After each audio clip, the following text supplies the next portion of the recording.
Hi மக்களே, எல்லோரும் எப்படி இருக்கீங்க? நல்லா இருக்கீங்களா? இது ஃப்ரைடே மார்னிங் தான். ஃப்ரைடே மார்னிங் என்ன இன்றைக்கி லஞ்ச் மெனு அப்படின்னு பார்த்தீங்கன்னா, கதம்ப சாம்பார், உருளைக்கிழங்கு வறுவல். சாம்பார் எப்படா வைப்போம், வெரைட்டி ரைஸாக போயிட்டுருக்கே அப்படின்றப்போ சாம்பார் வந்து ஃப்ரைடே மட்டும்தான். ஸோ சாம்பார் வச்சாச்சு. ஏன்னா எங்கள் வீட்டில் சாம்பார் பசங்களுக்கு பிடிக்காது, அதனால தான் நான் அப்படி சொல்கிறேன். உங்கள் வீட்டில் என்ன மெனுன்னு எனக்கு சொல்லுங்கள். நான் வந்து ரீசெண்டாக ஒரு வீடியோவில் சொல்லியிருப்பேன், பசங்களுக்கெலாம் வந்து கண்ணில் இன்ஃபெக்ஷன் வந்துட்டுருக்கு ஸ்கூலில் அப்படின்னு சொல்லி. அதை பற்றி நான் அவங்க கூட ஷேர் பண்ணியிருப்பேன். அந்த வீடியோ உங்களுக்கு பார்த்துருந்தீங்கன்னா புரிஞ்சிருக்கும்.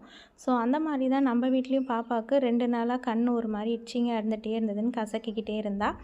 அதுக்கப்புறம் பார்த்திங்கன்னா கண் இன்றைக்கி காலையில் ரெட்டிஷாக ஆகிடுச்சு. தோட்டத்தை காலையிலே சுற்றி வந்தாச்சு. பூவெல்லாம் அழகாக பூத்துருக்கு. ஸோ அதுவும் நீங்கள் பாருங்கள், நல்லாயிருக்கு. அதுக்கப்புறம் அந்த கண் கசக்கிறப்போ பாப்பா கேட்டால், அம்மா மெட்ராஸ் ஐ மாதிரி வருதே, பசங்களுக்கெலாம் இருக்குமா இன்னமும், அதே மாதிரி எனக்கும் இருக்கா அப்படின்னு. கண்டிப்பாக அதே மாதிரி தான் இருந்துச்சு. இதுக்கு முக்கிய காரணம் வந்து பாப்பா தண்ணி நிறையா எடுத்துக்கிறது இல்லை. ஏன் அப்படின்னு கேட்டால், மிஸ்ஸு வந்து ரெஸ்ட் ரூம் அனுப்ப மாட்டேங்கிறாங்க ஸ்கூலில். எல்லாம் எக்ஸாம் நேரத்தில் எல்லாம் 1 பை 1 ஒரு பொண்ணு கேட்டால் நிறைய பொண்ணு கேட்குறாங்கன்னு மிஸ் அனுப்ப மாட்றாங்கன்னு சொன்னான். அது ரொம்ப கஷ்டமாக இருந்தது. ஆனால் வீட்டுக்கு வந்ததுக்கப்புறம் பாப்பா தண்ணி நிறைய தான் குடிக்கிறா. இருந்தாலும் அது கண் இன்ஃபெக்ட் ஆகிடுச்சு, பயங்கரமாக பாடி ஹீட் ஆகிடுச்சு. அது கூட சேர்த்து இன்னொரு விஷயமும் சொன்னால் வந்து, இந்த மாதிரி ஒரு பொண்ணை போவாதன்னு எல்லா பீரியட்லையும் மிஸ்ஸு சொன்னதுனால அவள் ட்ரெஸ்லேயே வந்து டாய்லெட் போயிட்டாம்மா, ஒரே அழுகம்மா அப்படின்னு சொல்லி அவள் ரொம்ப ஃபீல் பண்ணா. பாவம்மா அந்த பொண்ணு, மிஸ்ஸு விட்டா என்னம்மா அப்படின்னு சொல்லி பாப்பா கேட்குறா.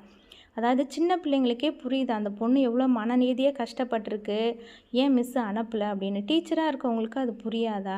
ஒரு வாட்டி சொல்லலாம், ஒரு பீரியடும் மிஸ்ஸு வந்து அதே சொன்னால் அந்த குழந்தை என்ன தான் பண்ணும், யார் தான் கண்ட்ரோல் பண்ண முடியும்? இதெல்லாம் இயற்கை உபாதைகள். அடக்கி வச்சோம்னா பிள்ளைங்க உடம்புக்கு தான் கெடுதி.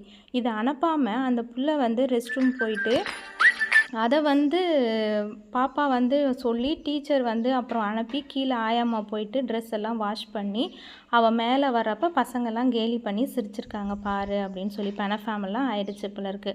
டீச்சர்ஸ் ஆகிற நாம் தான் இதை வந்து கரெக்டாக பார்த்து பசங்க வந்து கேட்குறாங்க தான், ஆனால் அவங்க சீரியஸ்னஸ் தெரிஞ்சு அனுப்பணும். பசங்களை நாமளும் பேரண்ட் வந்து வீட்டிலையே டாய்லெட் போக வச்சு அனுப்புறது ரொம்ப முக்கியமான ஒரு செயல். இதை கண்டிப்பாக செய்யுங்க. தண்ணி நிறையா குடிங்க. நான் உங்கள்கிட்ட இந்த விஷயம் ஷேர் பண்ணது உங்களுக்கு எப்படி ஃபீல் ஆகுது? உங்கள் ஸ்கூல் போயிட்டு வர பசங்கள்லாம் எப்படி பண்ணுறாங்க? அவங்க டீச்சர்ஸ்லாம் எப்படி, எல்லா டீச்சர்ஸுமே இப்படி தானா அப்படின்றத எனக்கு கமெண்டில் சொல்லுங்கள்.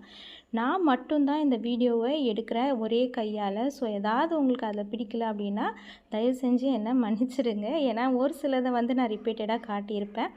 ஸோ அது வந்து நானே எடுத்து நானே எடிட் பண்ணி கொஞ்சம் கஷ்டப்பட்டு தான் நான் உங்களுக்காக இதை போட்டுக்கிட்டுருக்கேன்.